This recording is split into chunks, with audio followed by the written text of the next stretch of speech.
Hey you guys, welcome back to my channel. So today is another installment in my midwifery series. Today we're going to talk about how to find a preceptor. So if you are one of the fortunate ones where your graduate program finds you a preceptor, that is amazing. But if you are one of the less fortunate like myself who had to find their own preceptor, stay tuned. I got tips that's going to help you in the process. So before we get started, of course, I have to remind you guys to subscribe to my channel and follow me on my social media. So Instagram and TikTok at Focus and Fabulous RN. All right, enough of the housekeeping. Let's get started. So if you see me looking down, of course, I have my notes. I want to make sure I cover everything. So the big question is always, when should I start trying to find a preceptor?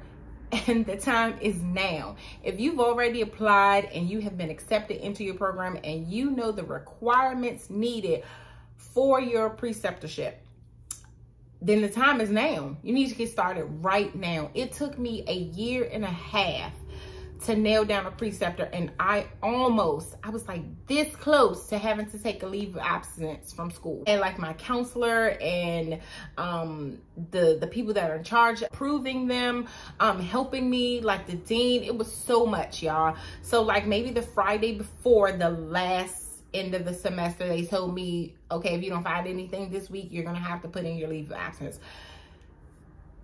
By God, it was no one but God. Monday, I got a call. She asked me when I can come in for an interview. I went in on a Wednesday and I got accepted for that site. I came home, I put my information in, and everything went smoothly after that. So, like I said, number one tip, get started as soon as you're able. So number two, you need to get started on your packet, okay? So in this informational packet, you need to update your resume. You need to start working on your cover. You need to make sure you know your clinical site, your clinical requirements. Okay, so for me, I had a certain amount of, and if you follow my journey, you know I had a certain amount of antepartum, deliveries, newborn care, postpartum, family planning, birth control, like different. I had a certain amount of requirements that I needed, a certain amount of hours. So you need to know all of this because you need to include it in your cover letter so that when you send this out, they are aware of what you need and they can determine if they are able to provide you with that experience. Okay, so now that you got all of your information, it's time for number three. Create a spreadsheet. This was vital. This was, when I tell you, this was so helpful in me staying organized. So what you need to do is create a spreadsheet, right? And let me look down. Let me see what was on my spreadsheet. First column was possible preceptors and sites and their contact information.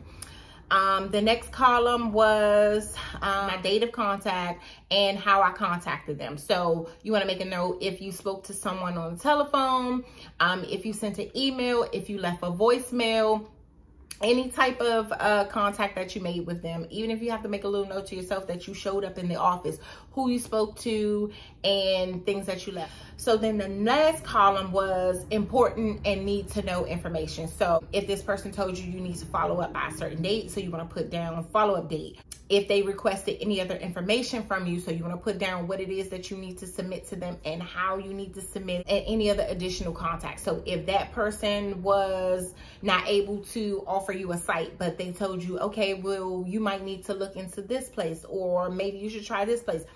Put that contact information in that section, right? You're going to create a whole nother section for this new contact, but you're going to keep that in that section so that when you call them, you can say, hey, I was referred to you by such and such, right? So you want to stay organized. You want to make sure you have all of it. And then it's so easy to just grab this spreadsheet when you're talking or whenever you're trying to, whenever you're in contact with these people. Let's see. Number four. So now that you have made this spreadsheet, right, and you have your columns labeled and everything is ready to go, now you need to gather sites. So this is where you scour the internet, right? So this is for everything in your area and a certain mile radius that you don't mind traveling outside. So you're gonna contact hospitals, private offices, health departments, birth centers. You can look on your school's website for like an alumni list. Hopefully, if they're practicing, you can contact them in your area to see if they are willing to. You can also utilize professional websites, so like LinkedIn, your board of nursing. You can go to your local affiliate meetings. This is where your networking skills is really going to come into play. Word of mouth is by far one of the best tools that you can use. You can talk to your coworkers, you can talk to your classmates, your personal OBGYN, your primary care provider. You're already nursing, so talk to your co-workers, any doctors or NPs or CNMs or anyone that you already work with, just to see if they know anyone who's willing to precept you if they aren't able to offer you, you know, placement. Word of mouth can get you so far, so it's not necessarily always what you know, it's who you know, and that really comes into play when you're trying to secure down these clinical sites. Trust me. Don't forget to utilize one of the most powerful things ever, social media. Social media can get you so far. On Facebook, there are groups where they're talking about securing down preceptors in your area. Instagram, if you're following certain influencers, maybe they're willing to precept you. Maybe they know someone who's willing to precept. They can offer you some tips in your area that I don't know about that's easy for you to find placement. You're gonna try to utilize every avenue you can. And like I said, social media, word of mouth, and research is really gonna get you far, okay? So that is what you need in your toolbox. All right, so once you have all of these contacts, you're gonna put them on the spreadsheet that we just talked about, right? You're gonna put all their names, all their contact information, and before you get started, right? If you don't want to sound like fadoop when you call these people, this is some things you need to do. Number 5, draft an email, right? So this is your template email of what you want to say to someone if you had to send them an email. So this is what you're going to have in your toolbox all ready to go. And all you need to do is change the name, change the clinical site information and things like that, right? So you're going to have this draft of your email. You're gonna write down what you want to leave in a voice message, because trust me, I know I tried to do this without having this drafted up already. And do you know how many times I had to re-record voicemails that I was leaving for people because either I left out some information or I stuttered or I left something out? You don't want that. You want to write down exactly what you would say on a voicemail, so that if the voicemail comes up, pull out your paper, read directly what you have on that sheet of paper. You also need to come up with an elevator pitch. What is an elevator pitch? So it's a short paragraph about you and what you need. So you're going to tell them who you are, what school you go to, how many clinical hours you need, the requirements, and your potential start date. All of this is already written down. It's concise. It's something you can actually memorize. And even if you can't, pull out your sheet of paper right there. So if you're on the phone, all of that information is right there, and it's easily to be added to. So for instance, if you talk to someone else on the phone and then they came up with something that you're like, you know what, someone else might ask me that, let me redraft this. So then you have it already right there. So you need to be prepared so that you won't sound like an idiot. That's what you don't want to sound like. You want to be prepared. You want to sound intelligent. You want it concise, clear, straight to the point, and you want to be able to sell yourself, right? Don't sound like a robot. Put your personality, put yourself in there, because they want to know who they're going to be potentially working with. So once you draft up all these things, your email, what you're going to say in a voicemail, and what you're going to say to someone in person. Sometimes that's really hard to do because you're right there and it's kind of face to face, but practice is something you can do. Let's move it along. Number 6, everybody's favorite part, make contact. Start doing cold calls, emails, voicemails. Show up in person. Showing up in person is kind of tricky, right? Because they don't exactly know what to do with you when you're there. But what one of the professors told me at school, show up with a little snack or something. Yeah, it sounds like bribery. It's a fine line between that. But, it can't help but to bring like coffee, donut, cookies, things like that. It's just a special little right? But right along with that, don't forget your resume, your cover letter, and your requirements, right? So you show up looking nice, looking, yeah, like, yeah, I need this. You bring your treats, you find out your contact person, maybe you can speak with them there. Maybe if they're not available, ask for their card, and how you can contact. Make a lasting impression so that when you leave out the door, they can say, you know what? That was nice, you know? She looked good. She smelled good. She was professional.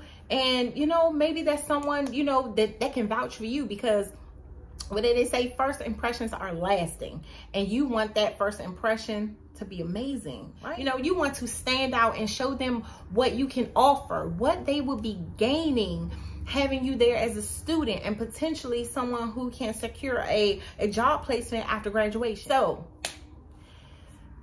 that's that tip, right? Right after that, you want to make sure you follow up in the next couple of days. So the follow-up is important, and that's actually number 7, the follow-up. I don't care if it was you showed up in person, you grabbed that business card and you follow up. If you called someone and they said that they were going to give you a call back in the next couple of days and they have not, follow up. If you sent an email and you had no response, follow up. Or if you left a voicemail and they didn't respond, follow up. Okay? Any information, you always follow up, and you always send a response afterwards, right? So that can be a thank you for taking the time out to speak with me. Thank you for taking the time out to such and such. Because even if you don't want to send that email that might say, hey, I just wanted to follow up with you about yada yada, so forth and so on, that we talked about, this can be your way of jogging their memory, because people are really, really busy. And if that's not their main job at that office or at that place of business, they're not going to remember to do that. So you want to send that email to say, hey, you know, thanks for taking the time out to speak to me on the phone, or yada yada, so forth and so on. And hopefully, like I said, that will jog their memory to respond back and let you know what the next steps are, or to give you an answer, yes or no, if they can help. There's nothing wrong with that. Okay, so these are my last couple tips. So we're gonna wrap this up because I don't want the video to be so long, but I just want to leave you with these last couple things. Right? Number 1, be flexible with your start date. They may not be able to commit to a certain time frame, but they may still be able to help you. So try to be flexible as much as possible. Be persistent, but be respectful. They can only do what they are able to do. So either they say yes or they say no, but always be respectful, right? Ask for another point of contact, or if they can refer you to someone else. Don't take anything personal, you guys. Finding a preceptor in a clinical site is very, very competitive. You want to put your best foot forward and do the best that you can. These professionals that you are trying to get to precept you, they are bombarded with emails and telephone calls and all the things. They are bombarded with students trying to secure sites all the time. And it's not personal if they don't get back to you right away. Do not take anything personal. Sometimes they can help you and sometimes they can't. Sometimes they already are filled up. They're all booked. Sometimes they just don't have the capacity to take on a student. It is not personal, right? Don't take anything personal. And lastly, if all else fails, cast a broader net, you guys. So if you can't do anything locally in your area, if you can span out a couple of more miles, or if you don't have any hardcore commitments where you live, and if you're able to travel, do that. You have to do what you need to do to get this job done. It's very, very, very stressful. It's very, very competitive. But if you start early and follow some of these steps, I am confident that you can secure placement. So those are all of my tips. I hope you found this video helpful. Good luck on your journey. And as always, stay focused, stay fabulous. See you next time.